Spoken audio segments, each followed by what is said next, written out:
welcome to week 12, the makeup week. Part 2 of the final week of the regular season right here on the Central Florida High School Scoreboard Show. My name's Dan LaForest. Welcome back. The certified dog, A.J. Brooks, and the quarterback whisperer, Balin Trujillo. Guys, a lot of excitement in week 11. I know everybody's got anticipation waiting for those playoff brackets to be released this Friday night at 6 o'clock. A lot to talk about, a lot of stuff in the news. I don't want to get too much deep, but it seems like we are the show for Central Florida. We are the number one show in Central Florida for locker room billboard material, guys. You can thank me for that. Yeah, this dates back to when Heath and I started this thing years ago when I was my prediction for the Jones-Edgewater game was on repeat for Edgewater practice when I predicted Jones by 14, and that's all these kids heard on a Saturday was Jones by 14, Jones by 14, my voice, and lo and behold, Edgewater beats Jones by 14. I'll never forget getting pulled into the circle at Edgewater, and Coach Duke looked at me. This is my first interaction with him live in person, and he pointed at the scoreboard. He said, "You like that?" Kind of like that Kirk Cousins moment, and pointed at the scoreboard. So after that, I realized people really like the prediction segment, and yeah, we got a little taste of that again this year with what is that, East Lake or South Lake. South Lake. They don't like these. Yeah, South Lake. We're going to talk about South Lake here in a little while. But no, listen, I think this is amazing. Everywhere I go, I love talking to parents. I think the parents love the show more than the players themselves. But hey, AJ, how you doing, my man? Man, I'm doing. I did get a kick out of that video. I try to stay neutral so that I don't end up on. Hey, but the crazy part is you agree with me. You just didn't say the word. You made me say the word, and then I went crazy with it, saying they're gonna have a party in the end zone. I took it the extra mile. So. Yeah. Well, actually, they did have a party in the end zone at the end of the game. They definitely did. Oh yeah, 50 points. That's a big party. Yeah. Well, listen, and honestly, this is a show I hope everybody truly enjoys. I mean, at the end of the day, we've tried to add some perspective, right? We've tried to add a little bit of entertainment, but to evaluate 7 counties and over almost 50 teams in that area. I mean, it's been fun. It's been fun. Obviously, we had some sad news this week with the passing of Coco's AD, Mr. Salas, absolutely devastating for the Coco community. Our hearts, our prayers go out to the Coco community, and this is a tough time, when you lose a family member, and that's what we have. I mean, that's the sports community, whether it's at the high school or college level professional ranks, it's a community, and we're part of that ecosystem.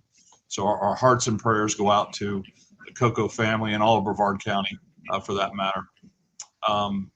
We had some big news with TFA this week. Obviously, a lot of drama, not only with the First Academy, but also with Miami Central, with Miami Norland. FHSA has decided to enforce rules, and it's unfortunate for the players, but it's something that we all make mistakes and we all learn from and move on, and hopefully that's going to be the case. But a lot to talk about, guys. Let's get right into week 11. We had some big games. We had some big rivalries. And let's see how your predictions turned out. How about the Nona knockout? I think it's going to stick, guys. I don't know, AJ. What do you think? Yeah, I like it. Nona knockout. We were both dead on the money with that one. Good game by Lake Nona. 7-3. Pretty good season. Good job, Coach Aubrey and crew. No, absolutely. Coach Aubrey and the Lions have done an outstanding job. But also, Balin, let's talk about Coach Kennard, man. Opens this team out of the box. Never. Everybody set school records this year. Yeah, well, there was plenty of school records probably broken in this first game rivalry here. Starting with Michael Dove, the quarterback, who accounted for 4 touchdowns and almost 300 of total yards, lit it up against the Innovation. I absolutely love the Nona knockout. You know why I like it, Dan? Especially for it being the first matchup. When you see the word knockout, what 2 letters stick out the most?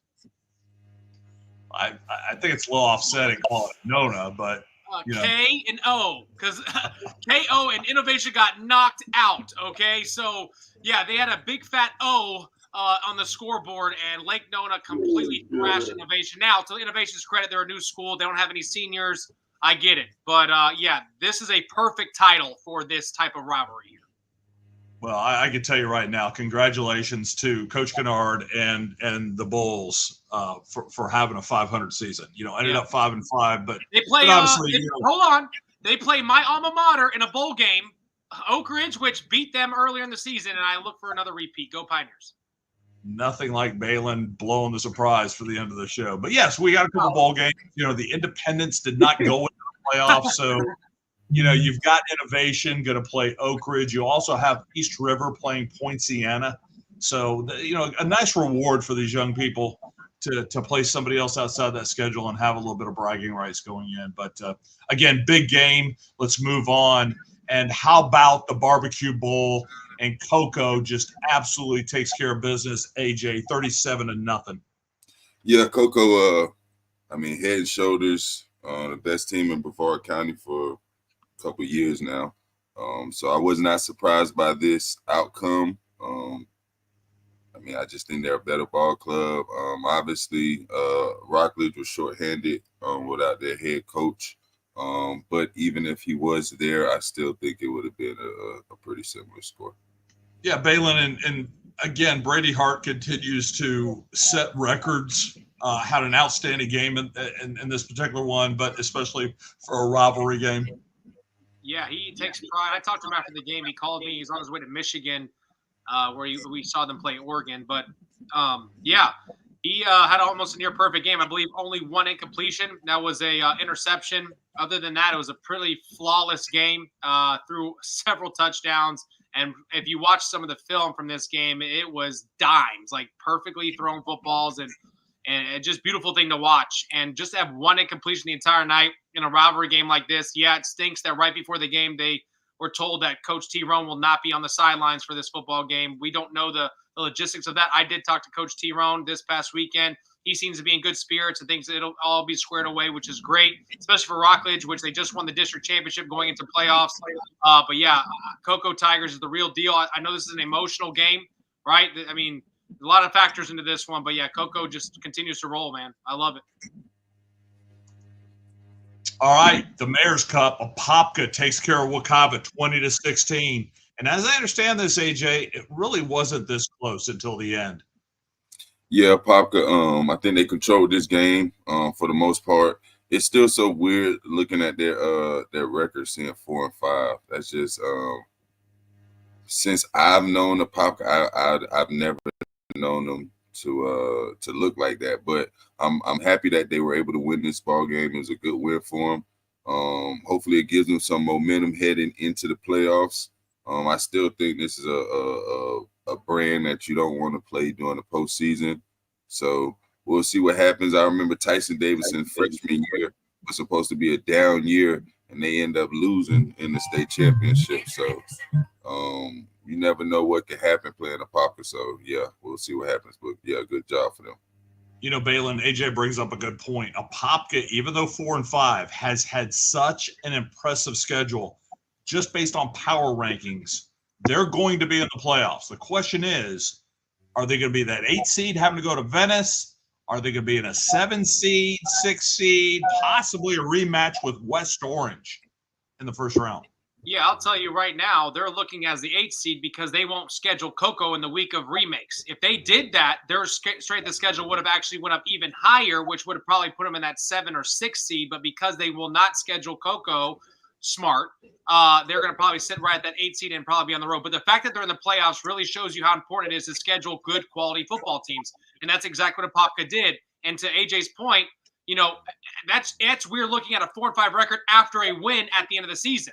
So that is just not something we're used to. But again, like AJ's point, Apopka had a down year 2 years ago, and they should have won the state championship. They were a field goal away from winning that thing over Columbus, which was number 1 in that classification.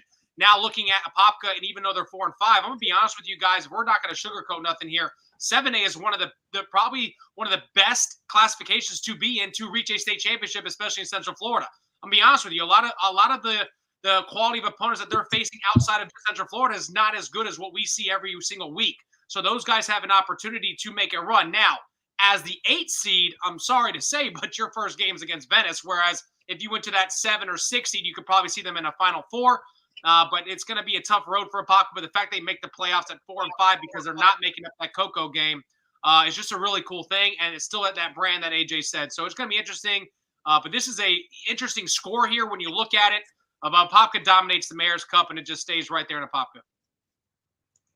All right, guys. Winter Park and Olympia. Winter Park edges them out 21-17, AJ. Yeah, Winter Park, they've been solid all year. I know you see them at 6-3, but those are quality losses, so to speak.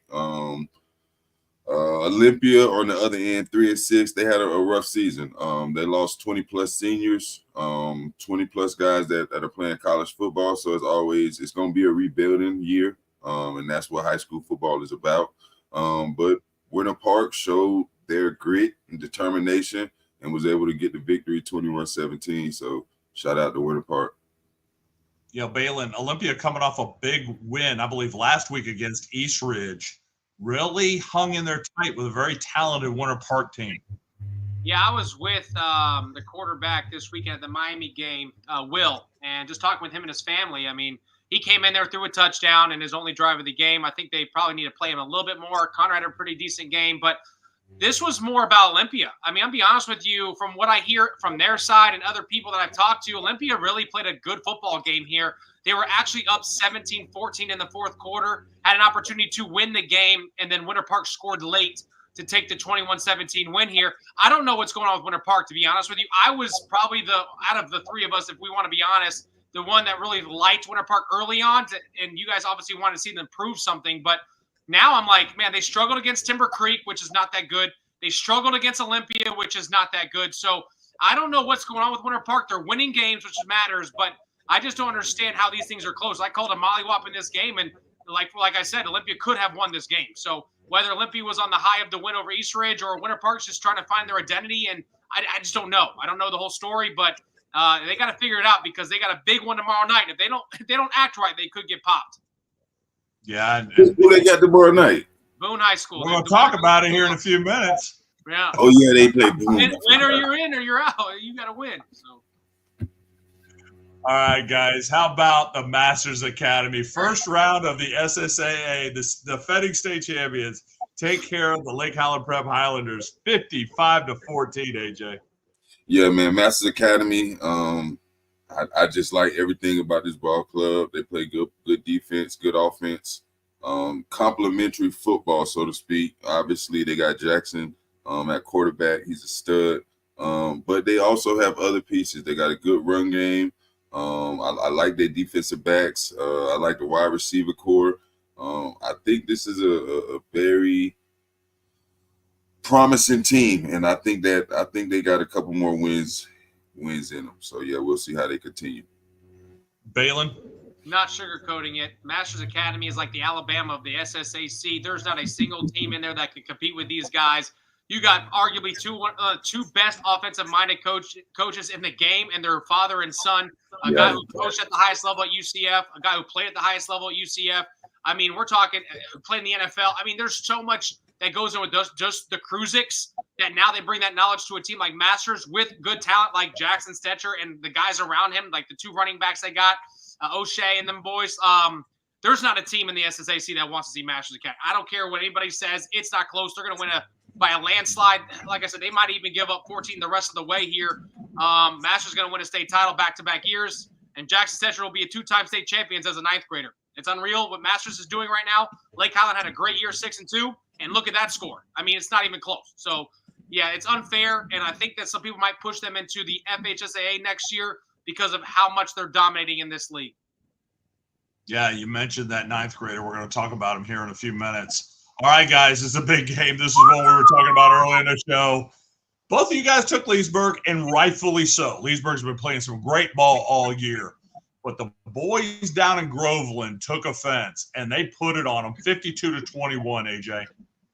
Yeah, and when I say the boys in Groveland took offense, I received 2 phone calls prior to the game. I do owe some chicken wings. I took a couple chicken wing bets, and they were South Sumter coaches, and they told me I messed up. And I told them, I think you're incorrect. I like Leesburg, and we proceeded to make our bet. And when I looked at the score last week, I was like, I think it's a typo. I honestly thought that it was like the scores were supposed to be reversed.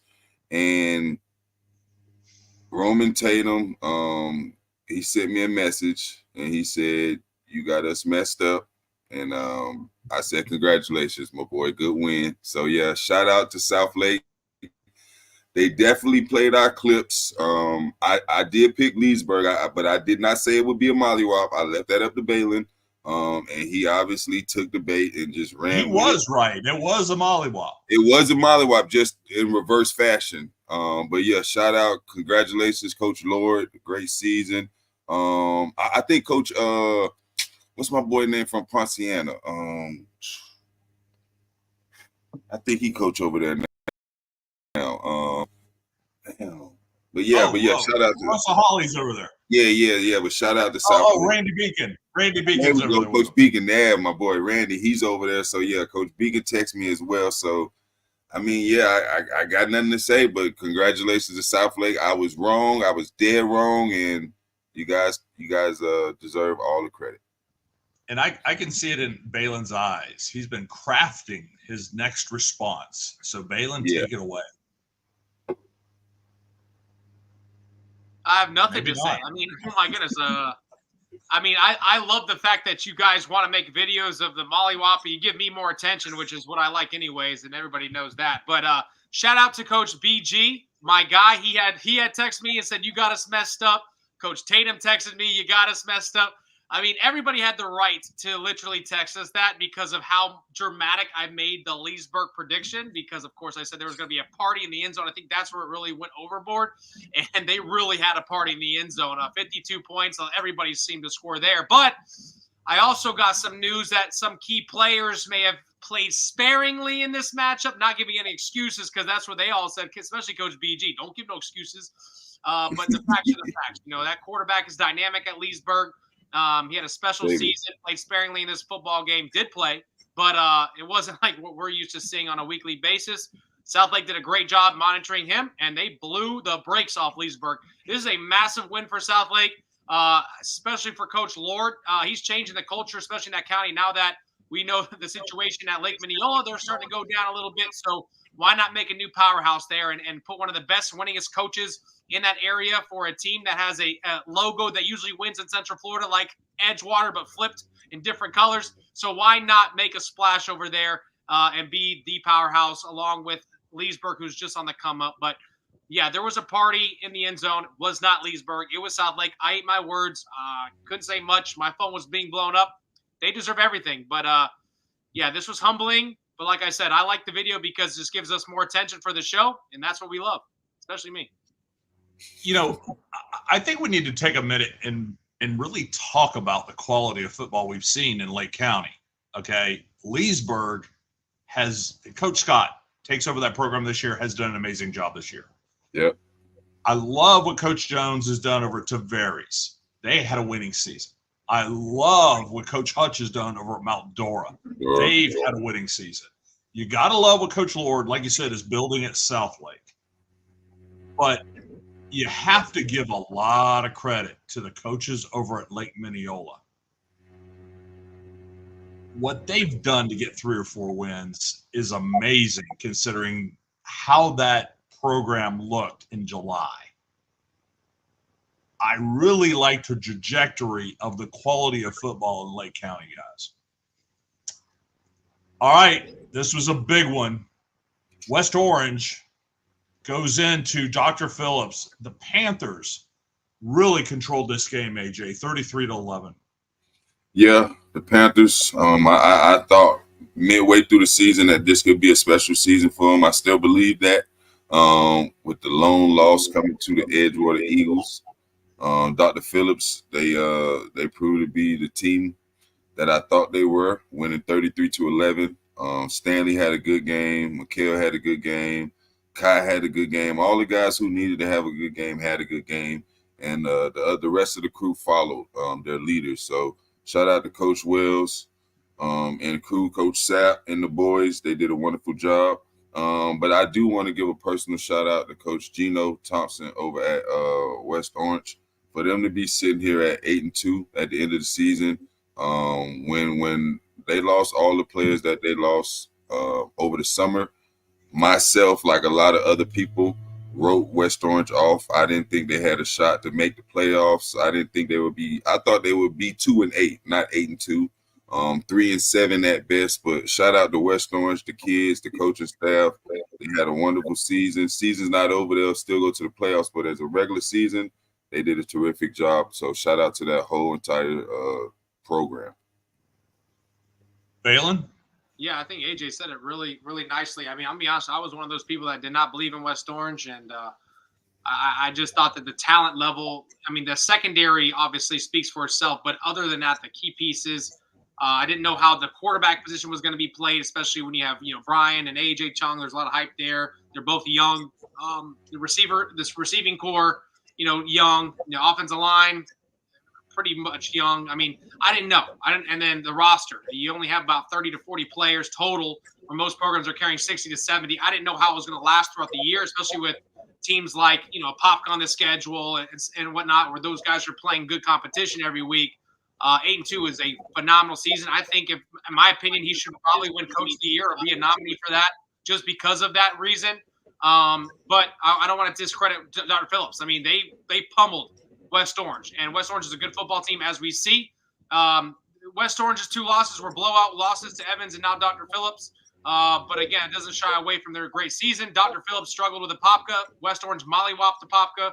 So, I mean, this is a great matchup. It's just Dr. Phillips' night. We saw them beat another quality opponent in Lake Mary earlier. I think Dr. Phillips is one of those teams where they're going to make a late playoff run. They could potentially be in a Final Four and a rematch with a couple teams around here potentially. But, man, I just love what DP's doing. I went out to dinner with them Sunday with the coaching staff, Coach Wells' birthday dinner at Adega. Hopefully they can give us a sponsorship by that shout out. But, yeah, so I just think that they're ready to roll. They got a game tomorrow night. Hopefully they stay healthy and keep position so they make a playoff run. But this is a great win for that program. I've got to make a comment here because I remember watching the West 2 high school kickoff show earlier this year. And there was a guy on there with Darren Stoltzfus and Kristen Lago.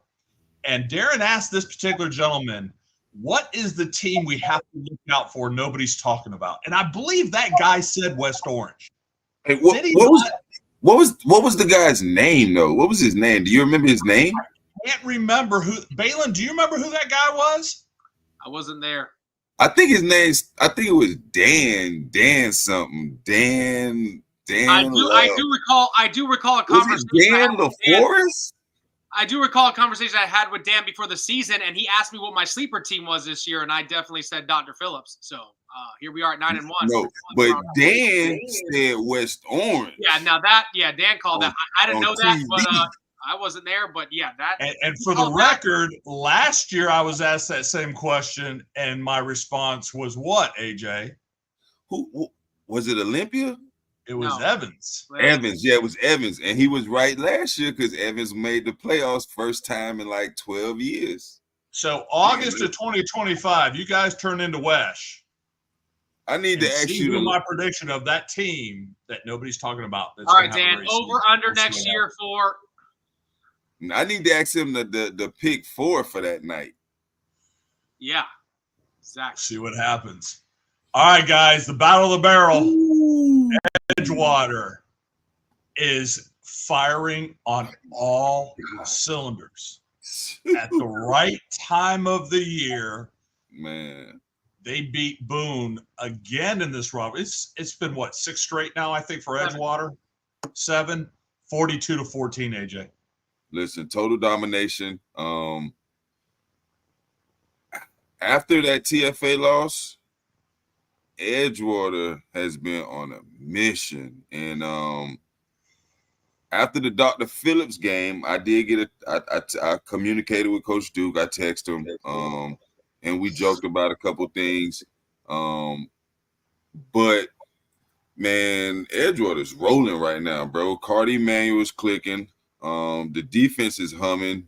Special teams is making plays.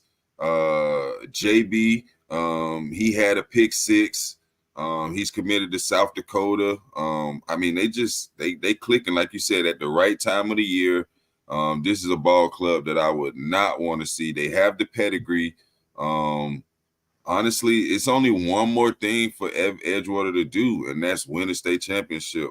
Edgewater has been to numerous state championships. They've been to numerous Final Fours. They've been the bridesmaids too long. Too many times. When I was in high school, we went 3 years in a row, lost 3 years in a row. So, like at this point, I just want to see Edgewater win a state championship, man. Yeah, I think Edgewater has a good shot, especially in that 6A bracket. So, we're gonna break all that down next week.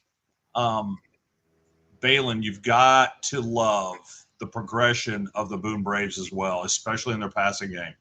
Yeah, no, I think Sam Johnson has proven himself to be one of the area's best quarterbacks, especially in his class. That's a tough loaded class here. We're talking about the 26 class. But yeah, I think Andy Johnson, if we know anything about Andy, he's always going to be clicking offensively. He's been an offensive mind since he was at Freedom.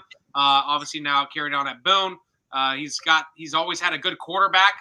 Shout out to Coach Johnson. I don't think he's ever had a year with a down quarterback, so that's always helped him in these type of games, and also helped him with his winning percentage. But I would counter AJ. I think something happened at halftime against Jones when they were down 21-0. I feel like they were with something where the coaches probably checked every single person in that locker room and said, if you guys want to compete at the highest level, you've got to be that guy. You can't stop. We're not going to talk about it anymore. You got to be about it. And they were down 21-0. And from that half on, they were honestly unstoppable. It hasn't even been relatively close. They made that game very interesting, being down 21-0, and then they have not lost since the Jones game.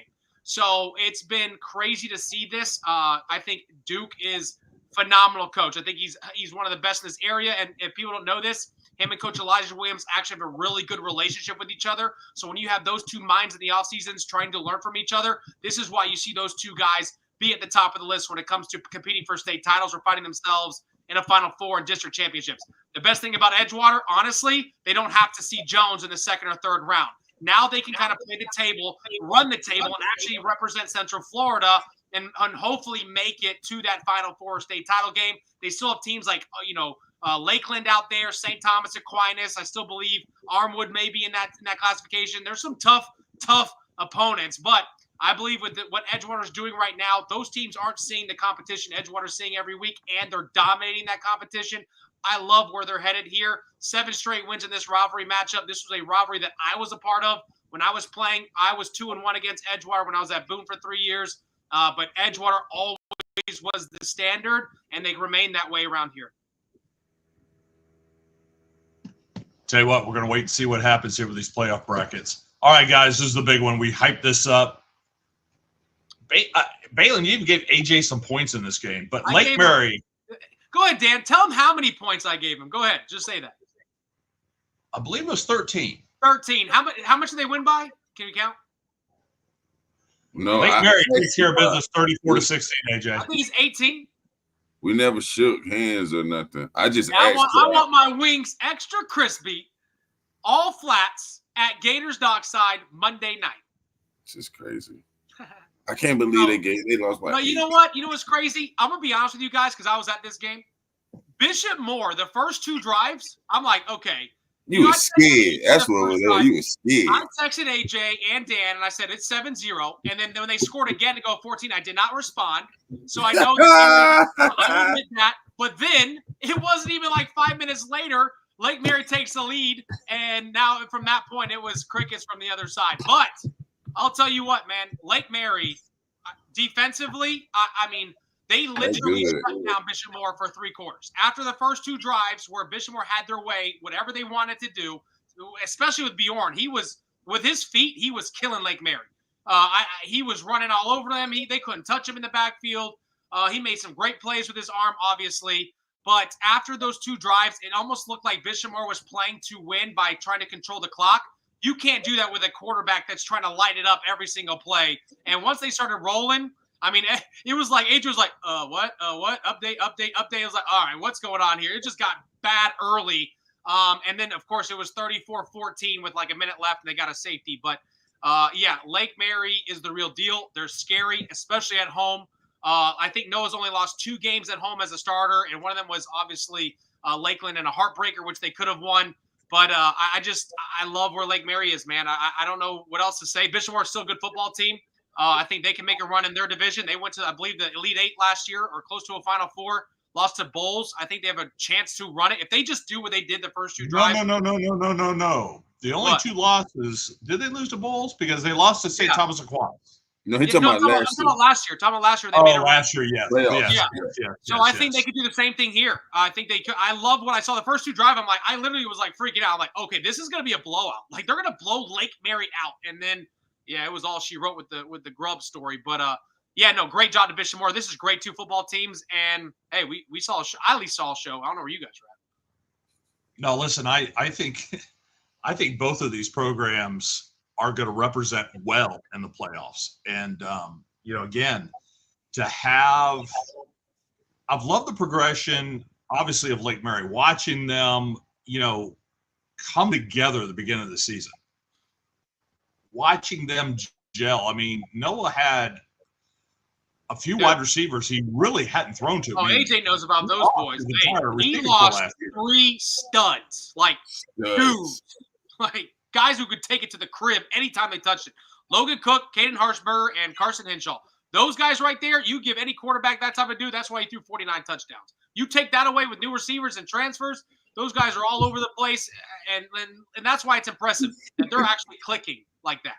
But I love Kenyon Alston with Bjorn Dirksen. I love Amari Johnson running the ball for Bishopmore. And not to mention, that defense has played really well. This was an outstanding contest. We knew it was going to be a home field advantage, but watching both of these programs battle was something special. Well, guys, we're going to take a quick break. When we come back, we got the Week 11 Dudes of the Week, and we got some dudes. And then we're going to have a final top 10. You're watching the Central Florida High School Scoreboard Show. We'll be back right after this.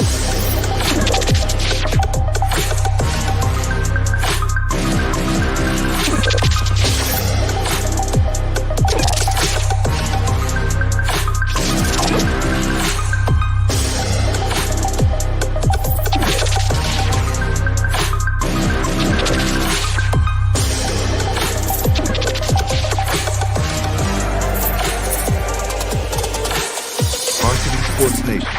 Unleash the champion within.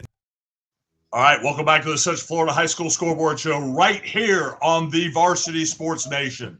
I tell you what, if you guys haven't figured it out, you can now download the Varsity Sports Nation app on Roku and Apple TV.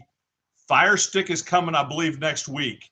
You can watch live content. We got the show live on there right now. You've got games coming up. The momentum is building around Varsity Sports Nation being the #1 spot for high school sports across the state of Florida. But we're going to get right into our Influencer Council Dudes of the Week. And we're going to start with our offensive dude, a very special young man, AJ, Jackson Stetcher, the freshman quarterback who won a state championship last year as a 8th grader. 16 of 21 for 315 yards and 5 touchdowns. Yeah, anytime you get a quarterback throwing for over 300 yards, that's a pretty impressive game. And then to add 5 touchdowns with it, not to mention the pressure of it being the playoffs, so to speak.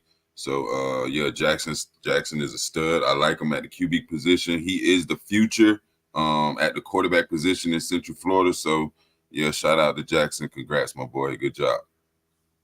Balin, you know a little bit about this young man. I know a lot about this. I've literally seen this guy grow from a 3rd grader to where he's at now. I've been blessed enough to be his quarterback trainer in his development. He played running back when he was in youth football back in the day, but we would always train on the side. He was always one of the best athletes on the team, which is why he played running back in youth football at Dr. Phillips. But man, just to see him grow into who he is today as an 8th grader, state champion, and now 9th grade leading to another state championship, which I am calling they will win.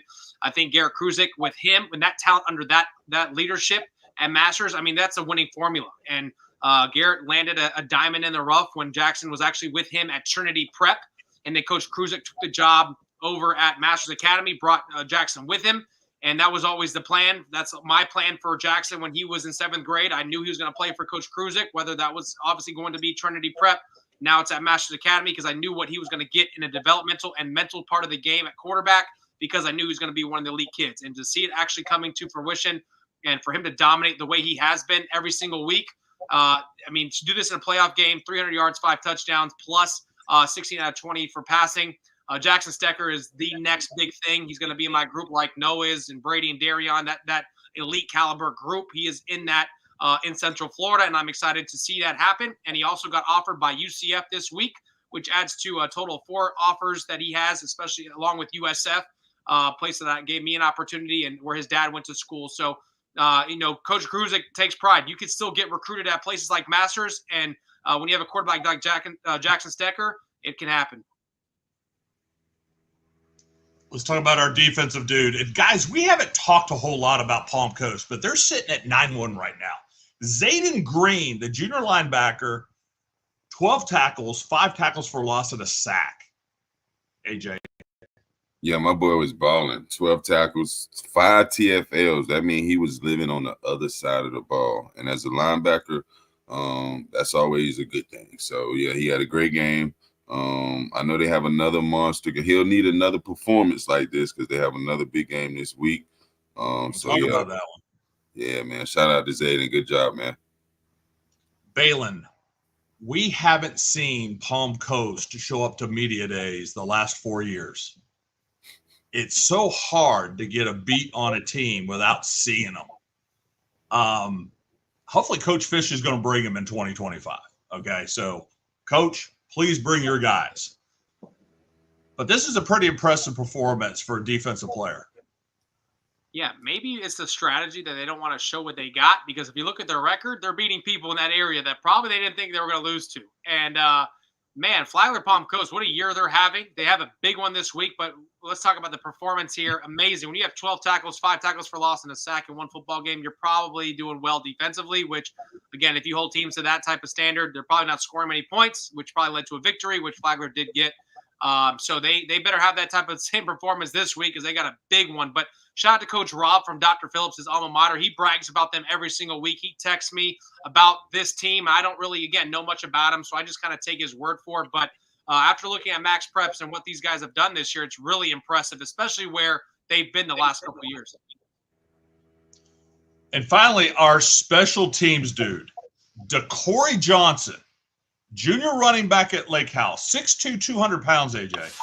Whoa. Now, this was a big rivalry game that we didn't talk about. It wasn't one of our key matchups. Lake Howell had only won, I believe, 1 game at the time.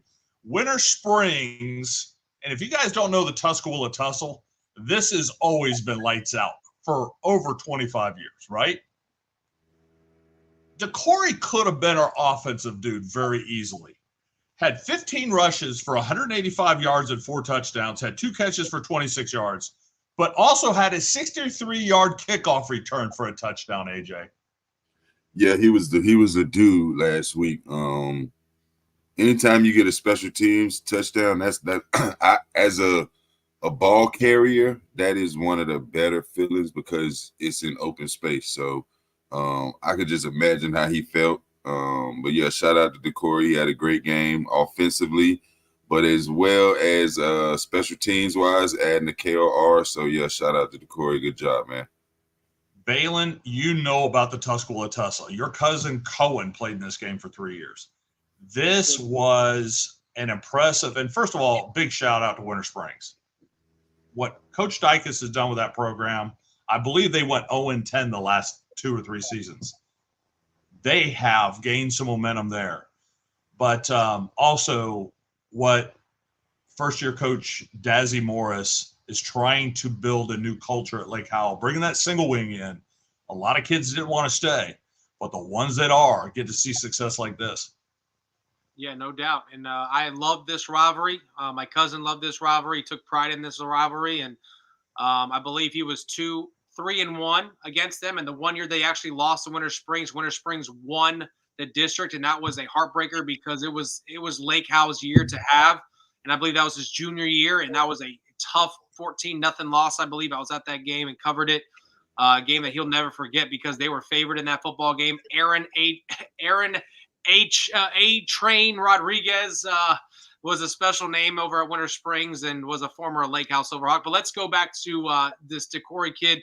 I got to see him against Windermere a couple weeks ago. Definitely stood out. I'm like, who is this kid?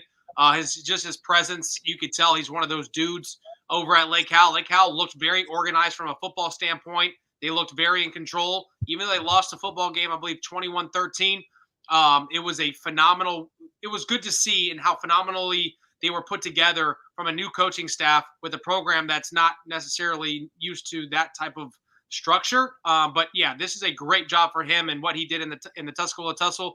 And, man, what a big performance in a rivalry game like that, which, again, regardless of records, that this means something to both programs.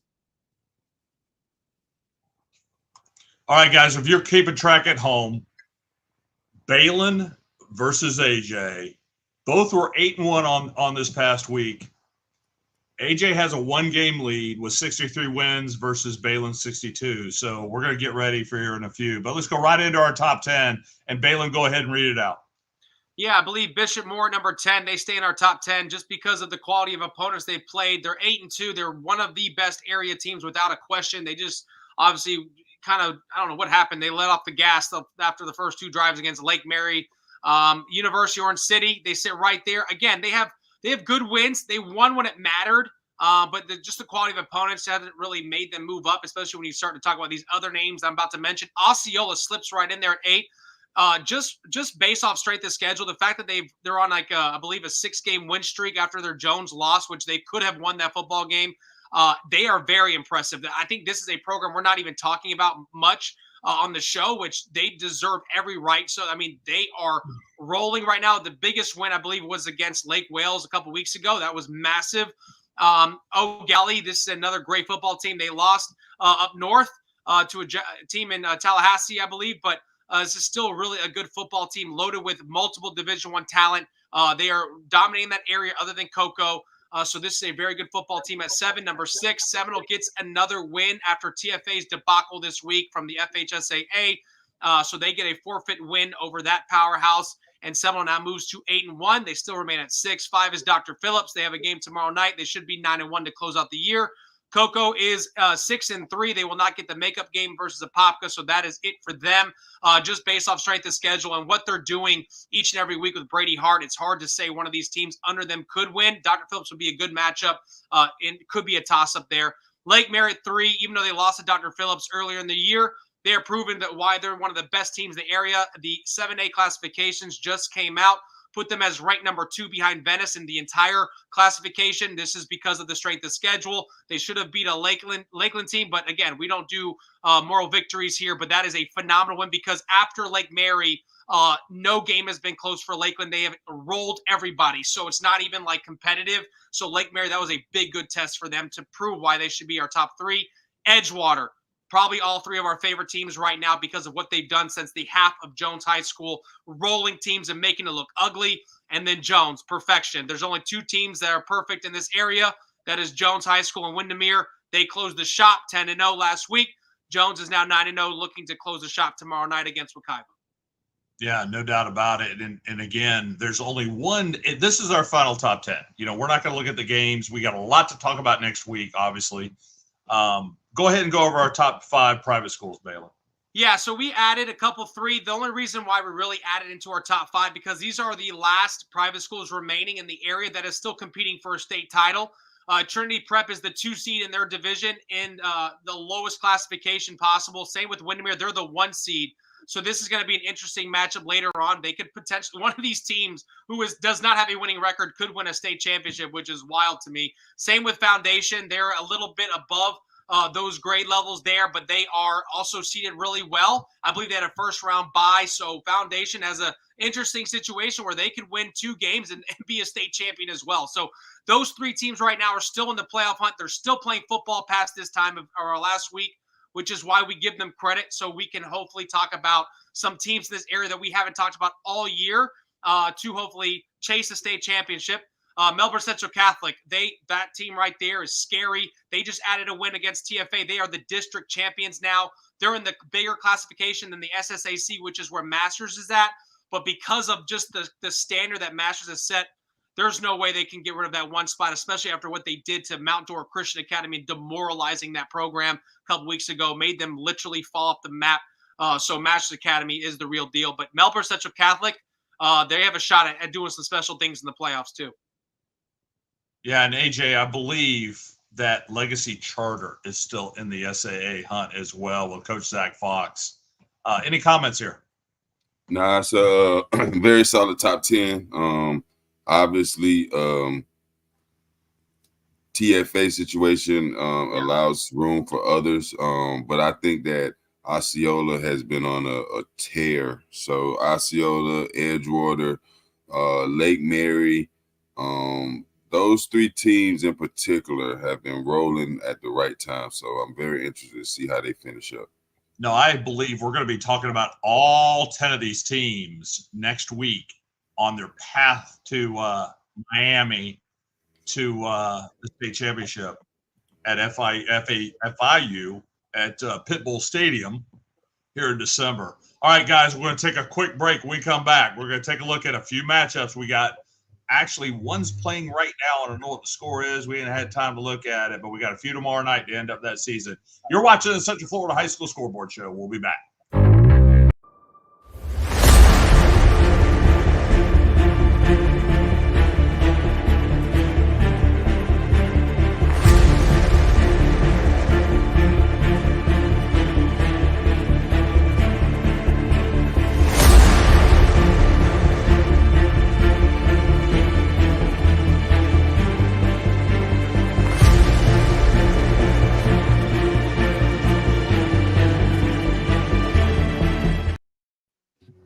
All right, welcome back to the Central Florida High School Scoreboard Show right here live on Varsity Sports Nation. I am Dan LaForest. That is AJ Brooks and Balin Trujillo. And guys, we got some big games here. Ridge Community, the Bolts at 6-3 are taking on St. Cloud, I believe, right now. Is it? Let me see. Let me look at the score. I sure hope so, because I think I can win this matchup. Obviously, I picked St. Cloud to win. I think with Logan King, the area's leading passer, this is going to be big for them. I don't think Ridge Community has seen the talent that St. Cloud has played every single week, which is why when I did my research on Max Preps, I picked the Bulldogs to win in this matchup. So I'm really hoping this can be the case, because this is our first game we have split, especially since last week, all 9 games we had the same. So this is a big week for me. So if anybody has a score update, that'd be great, but I still take St. Cloud regardless. It's 7-0 right now, first quarter. Who's up? St. Cloud up. Beautiful. All right, St. Cloud's up 7-0. So, AJ, you got Ridge Community in this game. Why? Yeah, I like Ridge Community. I like Polk County football. I think Polk County football is strong. So yeah, I like Ridge. They got a couple athletes. Just doing my research, calling around. Ridge will be ready for this game, is what I was told. So I said, okay, I'm gonna rock with them. Yeah, I tell you what, and we would love to add Polk County. It's just so big. It's so many more teams we'd have to cover. I mean, we got them at media days. Already looking at that. But all right, guys. Real quick, speaking of Polk County too, Lakeland is losing to Sebring 12-7 at the end of the third quarter. No, Lakeland. Yeah. That's what I said, and it popped up as soon as you said Lakeland has been blowing everybody out. It popped up on Max Prep, and I said, damn, it's only a 5-point game. Oh, Ridge Community just scored. It's 8-7. There we go. Okay, I don't know what you got going on over there, but you need to turn your phone off, throw it away, just hide it. All right, buddy. Jeez. All right, guys, we got the University Titans. This is a matchup we've been waiting for. We were looking forward to seeing this a few weeks ago. 8-1. Head over to Spruce Creek at 6-3. AJ. Yeah, man, I love Spruce Creek, man. Tony Chancellor, Chuck Norris, those boys, Denali Campbell, those guys they good. But OC, man, I love the Titans, man. And AJ, you know, Chuck Norris's shadow is scared of Chuck Norris. Everybody is scared of Chuck Norris. That kid is one of the fierce defensive tackles in the area, the nation. He's committed to Georgia Tech, but Mr. Waters at quarterback is so dynamic. Isaiah Baker at receiver. You got Mr. Haynes. They just got a lot of pieces, a lot of dudes, and they 8-1 for a reason. And I believe that they'll be 9-1 after. What is it, Friday, or they play Thursday? They play Thursday. The only Friday games are SSAA. Everything's got to be done with the FHSA by Thursday so they can get the brackets done. The bracket release will be Friday night at 6 p.m. Yes, I like. Valen. What you got? Yeah, I can say this. Look, Chuck Norris, the only thing that is not going to win on his end is Georgia Tech because Miami's going to blow them out this weekend in Atlanta. Parlay on that if you want to. I'll give you 13 points there too, AJ. Oh, yeah, I'm taking that 13. Hey, another set of wings there for you, buddy. No. I'm talking about Miami. That's what I'm talking about. I'm talking about Miami's going to blow out Georgia Tech plus 13. Yeah, I'm taking them. Yeah. Just like Duke was supposed to be close, but that's another story for Dan. But in this game, you're taking Spruce Creek. Yes, I'm taking Spruce Creek. I'm just saying Chuck Norris's Georgia Tech is going to lose to Miami, but Chuck Norris will not lose tomorrow night. Spruce Creek will win tomorrow. They will upset University at home. I think Spruce Creek is battle tested just like University, but again, I just feel like this could be one of those games where I had to choose so that AJ was probably going to the section. So I'm pulling the underdogs here, and I feel like my boys, the Hawks, can take over the Titans. I'm pulling for them, please. That one game lead by the stretch, man. You making some crazy picks. I got him, baby. Come on. All right, this is one that's going to be fun. This is a game I'm going to be at tomorrow night. Boone Braves at 5-4 going into Winter Park at 6-3. Balin. Yes. We got 3 matchups where I could potentially either take the lead or get completely lopsided losses here. But I like the Braves here. I something about me just says Winter Park, for whatever reason, is struggling the last 2 weeks offensively. They don't know what's going on. I don't know what's going on. The storylines are kind of weird. I don't think this is a team where you could do that against Boone. If you look at the same matchup that they've had this year, Winter Park struggles against Timber Creek. Boone obliterated Timber Creek. Wasn't even close. You know, Boone had a really good matchup against West Orange where they could have potentially won. Boone has done a lot of good things this year, even though the record is 5-4. I believe Andy Johnson will have those guys ready, especially since in a playoff mode. Last year, what I saw when they played Lake Mary, I think that they're going to pull out everything they can to win this game because the winner of this game goes to the playoffs. Losers, done. So this is the biggest matchup of the night tomorrow night at Winter Park. I think the Boone Braves with Mizell, he's going to get a couple hitch routes, probably take it to the crib. You're going to have Aiden Pouncey, who's going to probably be guarding him all night. Great matchup. But I don't know, man. I just feel like the Braves are going to take it because I knew AJ was going for Winter Park for the first time this season. So here we go, Braves. All right, AJ, defend Showalter. Yeah, I'm going with Winter Park at the crib. I think they have enough pieces to beat Boone. I know that Coach Johnson is going to have Boone ready to play. So I don't think it'll be a blowout by any stretch. I think it'll be a physical back-and-forth football game. I struggle with this pick. I thought it could go either way. But I know my boy Grant. I think Grant Connor is going to have himself a terrific game. Do they start implementing Will at all?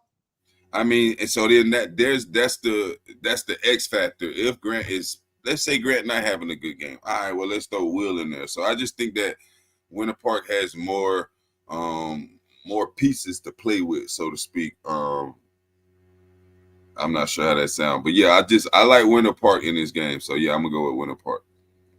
Yeah, and I tell you, Eshawn Sutton, you've got Aiden Pouncey playing both sides of the ball. There's so much to go on there.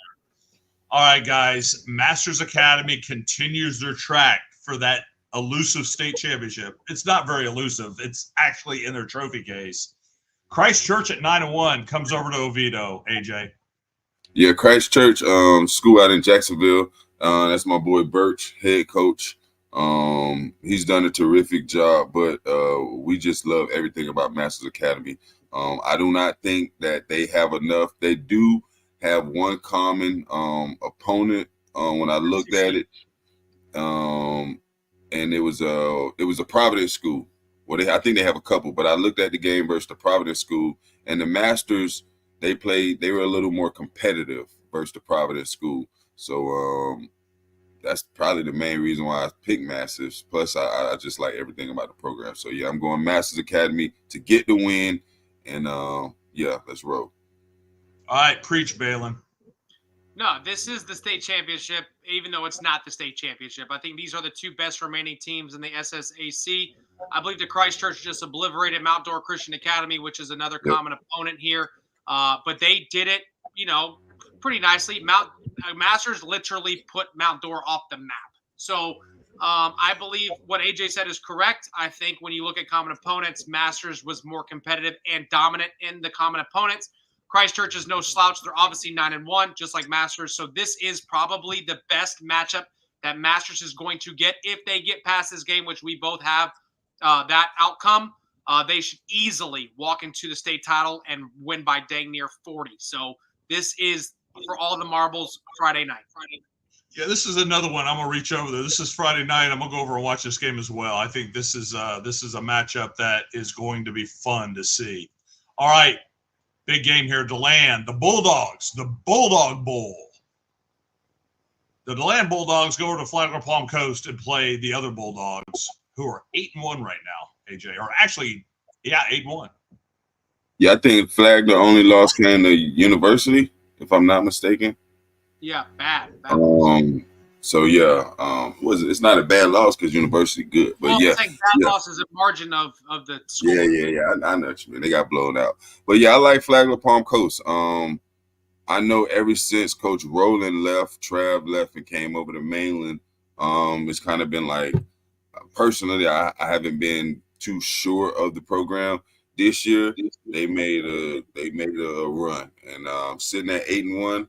I like everything about them. I love D-Land, but D-Land is young. I just think that D-Land is a year or two out from being really the team that a lot of people don't want to play. Maybe even 1 year out, to be honest with you. But yeah, D-Land, like, come next year and the year after, D-Land is a team that nobody gonna want to play. So yeah, you better get them now. Balin. Yeah, it's interesting. I'm looking at these two logos. I don't see any difference besides the color. Do you guys? That's crazy. I just noticed that. Yeah, so I don't know what's going on. One might be wanting to be like the other. I even inverted the other one so they're actually facing each other. So yeah, that was a great job, Dan, what you did that there. Was good, man. But like I said, I think one might be emulating the other. One might be looking up to the older brother. I don't care. Flagler Palm Coast, I don't know nothing about him. I see the record. I saw the resume. I'm taking it here. I have not bet against DeLand this year. I picked him in a couple upsets. Has not worked out in my favor at all. So I'm going Flagler Palm Coast for a big win here. I don't know the last time Flagler actually beat DeLand because DeLand has been the powerhouse in that area when these two teams play each other.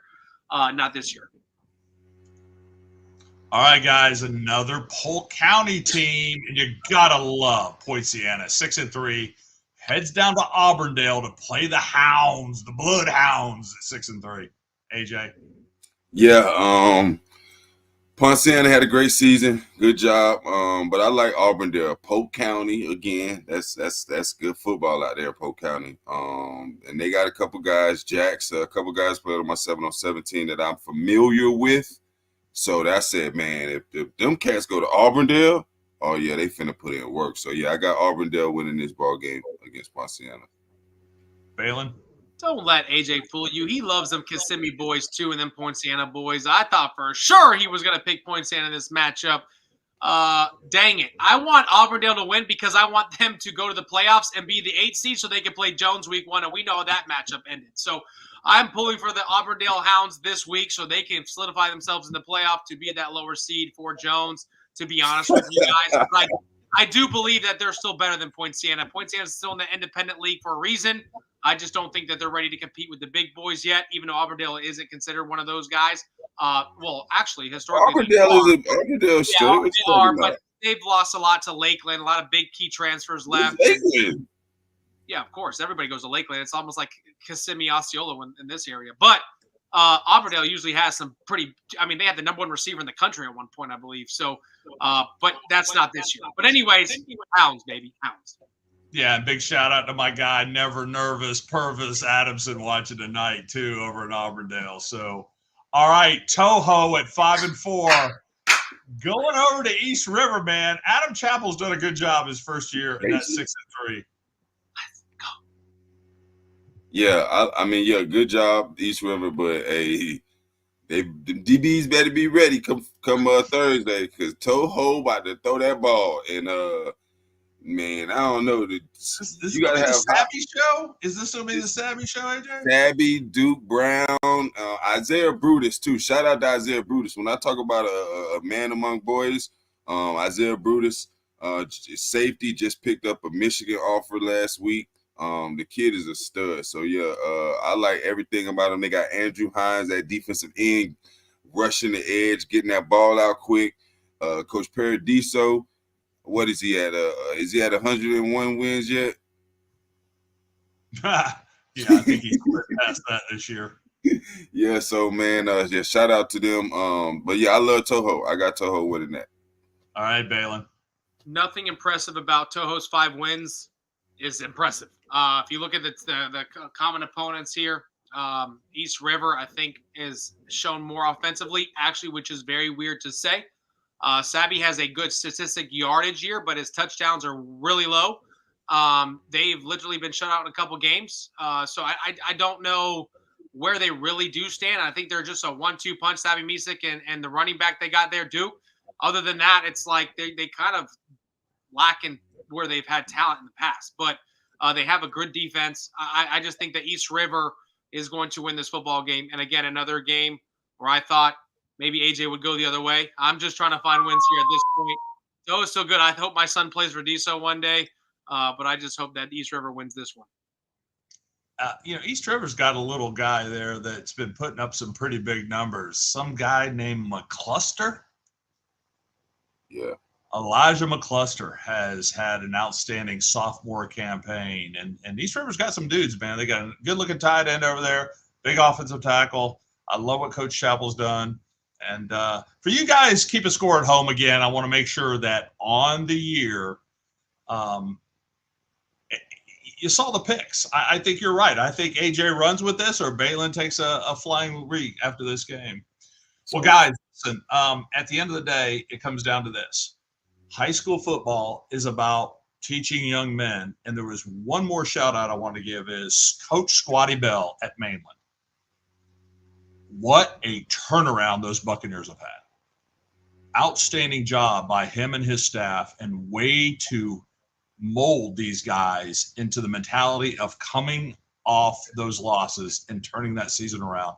Great job, Buccaneers. Another one of those programs where, like West Orange, I did not see them doing much of anything this year, and they have completely put that to rest and did a really good job. So great job, Dan. Also, I'll be honest with you, we cannot leave this show without mentioning Windermere. You talk about a program that's changed. This was one of the worst programs in Orlando since they've opened their doors 4 or 5 years ago, and they just finished unbeaten 10-0 and completely dominated about 8 of their opponents. And then they gave us 2 scares at the end here.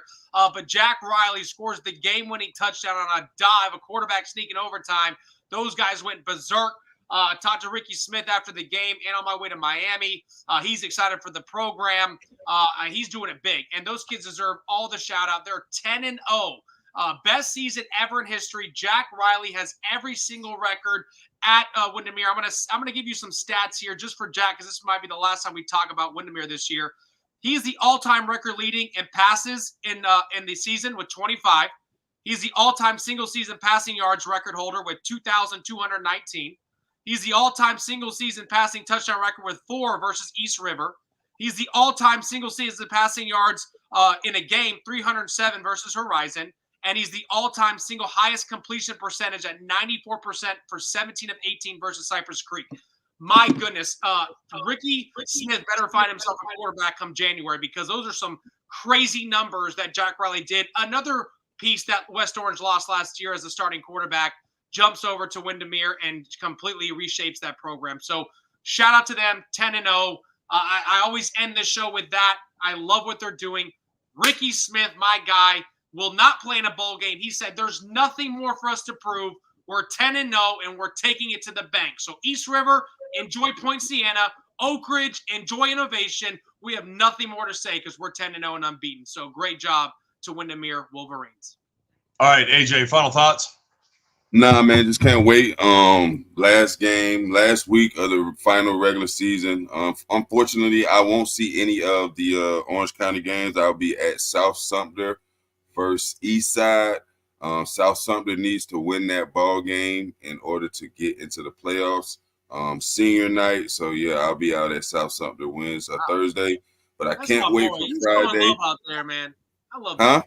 You always showing love out there. I love that, man. You're the one I can count on that's going to go to these random outside source games and just give us some hype to talk about other teams. I love that about Listen, Coach Lawrence, Coach Todd Lawrence. Dog. They got a lot of talent over there, man. But yeah, man. But that Winter Park game is going to be crazy. I mean, Winter Park, Boone, everything's on the line. I'm surprised, but hey, I know you got some dogs over at South Sumter that play for you, and you want to support them, and I respect that for sure. All right, guys, Friday at 6 o'clock, FHSA YouTube channel. You can see the bracket reveal. We won't do it first, but we will do it better next Wednesday. We're going to break down every team in Central Florida that are going to the playoffs. We're going to have those matchups, and we're going to talk about them right here on this show. For AJ Brooks and Baylor Trujillo, I'm Dan LaForest. We will see you next week.